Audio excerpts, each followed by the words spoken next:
Hello guys, स्वागत है अपना यूट्यूब चैनल अपना जॉब रिजल्ट में।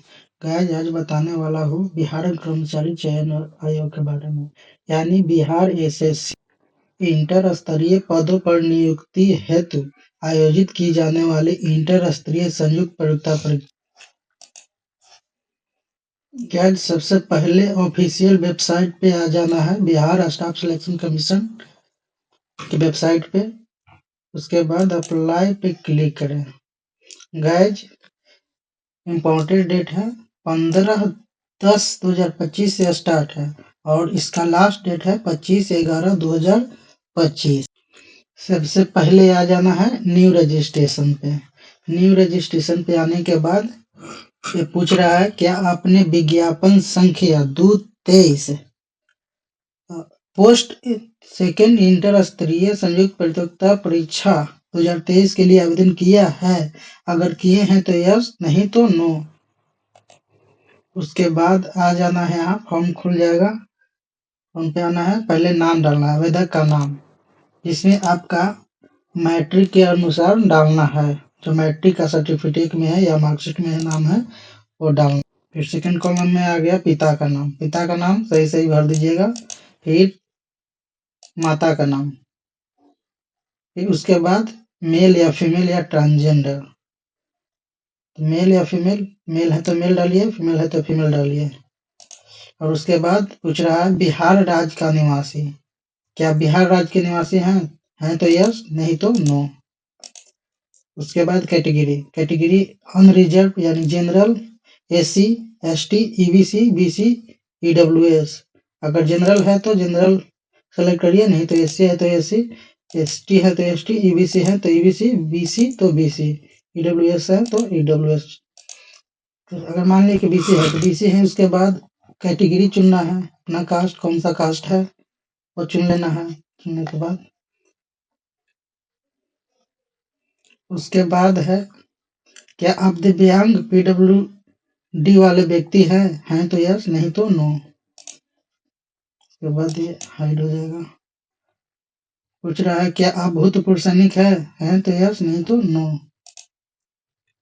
उसके बाद है क्या आप एनसीसी के पूर्वकालिक कैंडिडेट या निदेशक हैं तो यस, नहीं तो नो।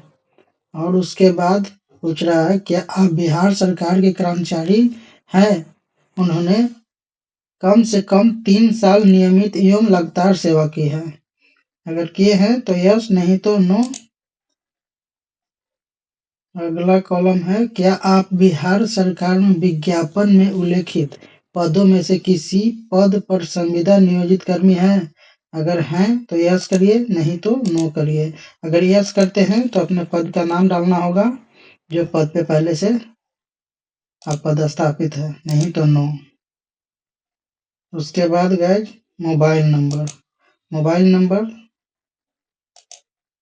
पुष्टि करना है मोबाइल नंबर का। उसके बाद ईमेल आईडी डालने के बाद उसके पुष्टि करना है। फिर डेट ऑफ बर्थ, जो डेट ऑफ बर्थ है वो डेट ऑफ बर्थ डालना। फिर डेट ऑफ बर्थ डालने के बाद उसके बाद आ जाना है कैप्चा में, कैप्चा डालना है, जो कैप्चा है वो डाल देना है। और डालने के बाद सेव एंड कंटिन्यू पर क्लिक कर देना। फिर उसके बाद सबमिट कर देना। गाइड सबमिट करने का बाद उसके बाद click here for login. Login करने के लिए आपका मोबाइल पे ओटीपी गया होगा। यूजर आईडी और पासवर्ड डालना है। पासवर्ड डालने के बाद कैप्चा डालना है। कैप्चा डालने के बाद लॉगिन करना है।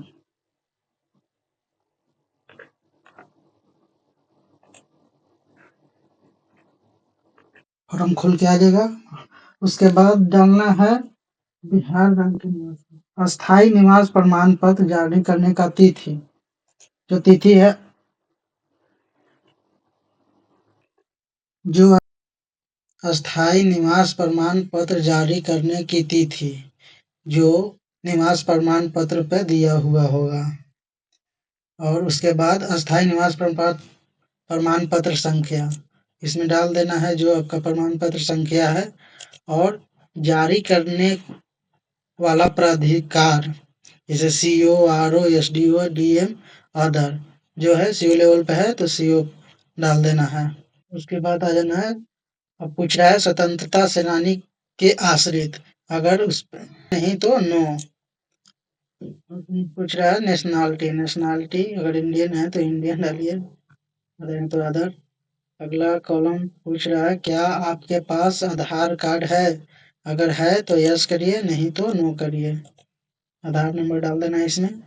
फिर फोटो पहचान पत्र का प्रकार, जैसे आधार कार्ड है तो आधार कार्ड डालिए, नहीं तो वोटर आईडी है तो voter card, driving license, PAN card, passport. Aadhaar है तो आधार ही डालिए।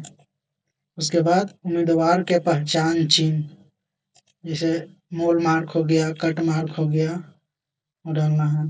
अब पूछ रहा है क्या आपको कभी किसी प्रतियोगिता परीक्षा यूपीएसएससी या राज्य आयोग या अन्य चयन आयोग से वंचित किया गया है? अगर किया गया है तो यस करिए, नहीं तो नो। और उसके बाद आगे पत्राचार का पता, इसमें फुल एड्रेस डाल देना है, village, police station, post office, राज्य, जिला, पिन कोड। ये करस्पॉन्डेंस एड्रेस और परमानेंट एड्रेस, करस्पॉन्डेंस एड्रेस या परमानेंट एड्रेस जो भी है अपना अनुसार डाल सकते हैं इसमें। उसके बाद सबमिट बटन पे क्लिक करना है। सबमिट करने के बाद ये आपका फॉर्म खुल के आ जाएगा, आप पेमेंट कर सकते हैं। क्यूआर कोड के माध्यम से पेमेंट जमा कर लेना है। पेमेंट जमा करने के बाद gets print out payment, print out, print out payment slip या सेव कर लीजिए। पेमेंट करने के बाद अब आ जाइए एडुकेशन क्वालिफिकेशन में। एडुकेशन क्वालिफिकेशन 10वां का मार्कशीट, यानी सब्जेक्ट है तो सब्जेक्ट डालिए। डालने के बाद उसमें अपना सब्जेक्ट, बोर्ड का नाम, टोटल मार्कशीट और 10 मार्क्स डालना है उसमें। टोटल मार्क्स अपने और 10 मार्कशीट, जितना जितना आप नंबर डाल सकते हैं। उसके बाद अपने यहाँ परसेंटेज ले लेगा। परसेंटेज लेने के बाद फिर सर्टिफिकेट नंबर, सर्टिफिकेट नंबर में गाइज आप डाल सकते हैं मैट्रिक का मार्कशीट का सर्टिफिकेट नंबर, या मैट्रिक का सर्टिफिकेट का नंबर उसमें डाल सकते हैं, सर्टिफिकेट या मार्कशीट इशू डेट। उसके बाद इंटरमीडिएट, ब्रह्मा इंटरमीडिएट में आप पॉलिटेक्निक है तो पॉलिटेक्निक डाल सकते हैं, ब्रह्मा साइंस, कॉमर्स, आर्ट्स जो भी है डाल सकते हैं। तो इसके लिए अगर कंप्यूटर का कोर्स किए हैं तो आप कंप्यूटर का कोर्स यस कर दीजिए। करने के बाद उसमें अपना जो भी है संस्था का नाम डाल सकते हैं। कंप्यूटर कोर्स का विवरण डालिए, सर्टिफिकेट नंबर और सर्टिफिकेट मार्कशीट का सीरियल नंबर। नो है तो नो भी डाल सकते हैं। उसके बाद सबमिट, पूरा फॉर्म फिल करने के बाद उसके बाद सेव एंड नेक्स्ट करके फोटो और सिग्नेचर अपलोड कर देना है। जैसे रेसिडेंट साइज फोटो 20 KB से 50 KB के बीच में होना चाहिए। उसके बाद इतना होना चाहिए।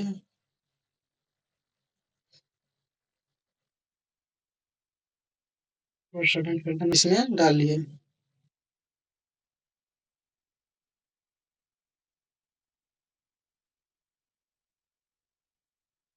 सबमिट कर देना है। सबमिट करने के बाद अब फोटो क्लियर है या नहीं है, उसके बाद अपना डिक्लेरेशन में करके फाइनल सबमिट कर देना है।